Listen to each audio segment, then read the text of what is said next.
Good afternoon, everyone. I pray that your Thursday you found spaces and places of joy, of peace, of happiness, maybe some time to yourself. Maybe you are doing this social distancing in a home full of people and you're just really needing some time to yourself, just some time where you don't hear mommy or daddy or can you get. So I pray that you found some space where you could just kind of be to yourself, just to kind of rejuvenate.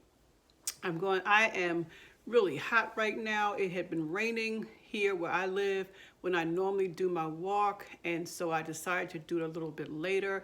I got it in, but it's humid. So if I'm glistening, it's because even though I took a shower, my body is still regulating itself. We've been talking about toxic relationships, and we started by looking at how unhealed childhood trauma can manifest in relationships. And so today we're going to talk about tolerating abusive behavior. Now seems like it's a no-brainer. If those of you who grew up in a household where there may have been physical or mental or sexual abuse, you learned early on that you were powerless, you were a kid, you really could not defend yourself. And even though you did not like what was happening to you, there wasn't much you could do about it. So you tried really hard to keep yourself safe. You tried really hard to not be the target. You tried really hard to stay out of the way. You tried really hard to make sure that there was no reason, as far as you were concerned, for someone to be mean to you, for the abuse to occur. But little did you know that sometimes those things happen without rhyme or reason. Sometimes those things happen because your parent or caregiver was struggling with their own addiction, or maybe they were struggling with a mental illness that was not being treated, or maybe they were simply parenting the way they had been parented. And so how does this show up in your adult life? Because now you can defend yourself. Now you don't have to, you're not at the whim of what someone tells you or how someone speaks to you. But what I need you to understand is after having years of that same dysfunctional pattern, when that occurs in your adult life, your brain goes back to that child mode. Your brain goes back to what's familiar. Even though you don't like it, it goes back to that passive response. And sometimes, believe it or not, you don't even realize that how you're being treated is abusive. You don't realize that when someone makes sarcastic remarks to you, your partner or your spouse or your sibling, that that's abusive. You don't realize that all abuse is not physical. You may be able to pick out, well, if he hits me or she smacks me, that's abusive. But then it may be explained away as, or you may explain it away as, oh, we were just playing. Or he apologized, or she said it wouldn't happen again. And so you tolerate it. You tolerate it because deep down inside, you want it to stop. And you feel powerless. You feel like you have no power in making that happen. Let's focus a little bit more on the emotional abuse. And so, a lot of times, and I want you to think about this. When someone says something mean or nasty to you, or as they say in the area where I live, if they joning on you, making jokes about you, and say, I was just playing, I was just joking, but you're hearing it and it doesn't feel like play. It's hurting you. It's making you feel less than. It's making you feel unworthy. It's embarrassing, particularly when they do it in front of people. When you become the brunt of their jokes, that's emotional abuse. But there's a part of you that, because that may have been your pattern in childhood, you just see it as familiar. You don't like it, but you don't know what to do about it. I gotta wipe this sweat off of me. It's hot, it's humid here today. Okay? And then we have the issue of psychological abuse. The persons are playing like cat and mouse games with you. They are what they call gaslighting, trying to make you feel like you are losing your mind when you know that you heard what you heard, that you saw what you saw, when you know better. And they're trying to convince you, no, You didn't really see that. It always comes to mind when the old TV show Dallas. And some of you have no idea what I'm talking about, some of you do. But in the show Dallas, J.R. Ewing, who was the star of the show pretty much, he was unfaithful. He did whatever he felt like doing. And the many times that he would be unfaithful, his wife, Sue Ellen, one time she caught him and he said to her, "Who are you going to believe, me or your lying eyes?" That's gaslighting. That's someone telling you what you see. I'm telling you that's not what it is. What you have witnessed, I'm telling you, you didn't see that. That's psychological abuse, okay? And so as an adult, if you had experienced this as a child, any of those forms, okay? Even let's talk about sexual abuse. For a lot of kids who were sexually abused, they didn't have the cognitive language to know what was happening to them. They just knew it was scary. They just knew that it may have been very painful. They just knew it filled them with guilt and shame. And now as adults, because that was their first introduction to sex, as adults, when they are trying to become intimate with their partners, they may find themselves being very, very passive or tensing up or never really able to get comfortable, okay? Never really able to get comfortable. Not necessarily knowing how to be a participant, how to reciprocate, as opposed to simply being the pliable victim that they have been groomed to be as a child.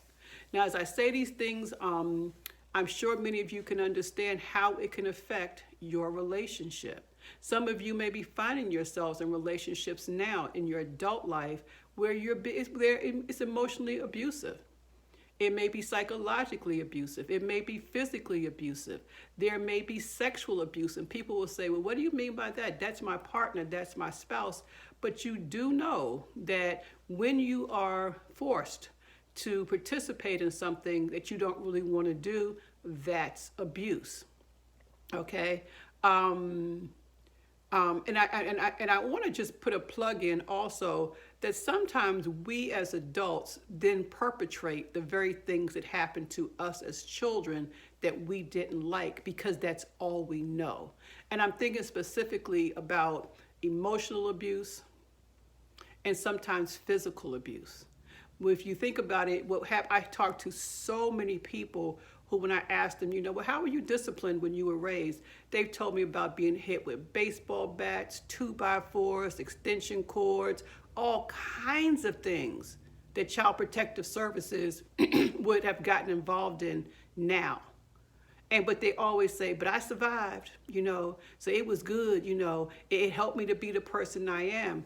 And where there may be an ounce of truth there, I would often kind of invite them to consider, but what was it like when it was happening? How did you feel about yourself? What happened to your self-esteem? And how does it show up in your adult life? Are you doing the same things to your children? Are you doing the same things to them? That when it happened to you, it was so detrimental. But for whatever reason, you made it okay in your head.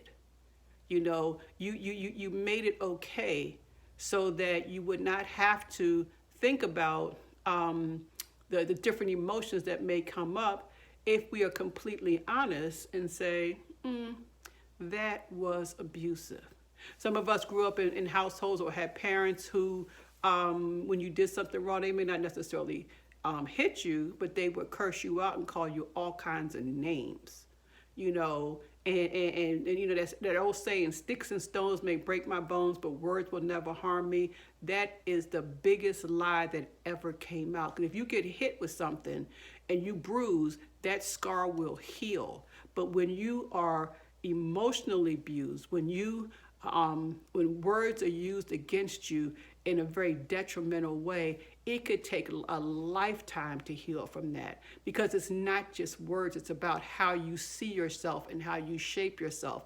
And unfortunately, some of you are doing the same things to your children and to your grandchildren. And so I'm not here to judge with you. I'm not here to make you feel bad about yourself. but I am here to maybe hopefully help you to kind of think about some things and think about, is this where you want to be? Is your behaviors or how the mannerisms or the protective measures that you brought with you from childhood that realistically you no longer need now, is it preventing you from having the joy in your life that you so desperately want? Is it preventing you from having a good relationship with your partner, with your spouse, with your children, with your siblings, with your grandchildren? And so I want to end this by saying I get a lot of messages from people who are telling me, I've been in therapy for a couple of years and I'm doing the most work now listening to your videos, and I thank you so much for your kind words. But I do want to reiterate, these videos are not necessarily individual therapy. And it's not necessarily individual therapy because you're just listening to me. You don't have an opportunity to share your thoughts, to share your feelings, to be able to process whatever may be coming up for you as you're triggered. If you were able to purchase my book or would like to have a way of doing that, processing your feelings, in my book, at the end of every chapter, I give you questions so that you can begin to process your feelings, beginning to identify what's happening with you. I also, in the description, or however you may be watching this, but in the description, I also always provide a link to a company that I partner with called BetterHelp. And if you call that number, they will be able to assist you in finding a therapist, either virtually or in person, who can help you to dig deeper and give you the help that you so desperately deserve, and to help you to do that on purpose. I'm finally starting to cool down a little bit. I'm going to reinforce my decision to do my walking at 6:30 in the morning because it's definitely cooler. And with that, I wish you a great weekend. I am not sure if I'm going to post a video tomorrow. I might and I might not, depends on how I feel.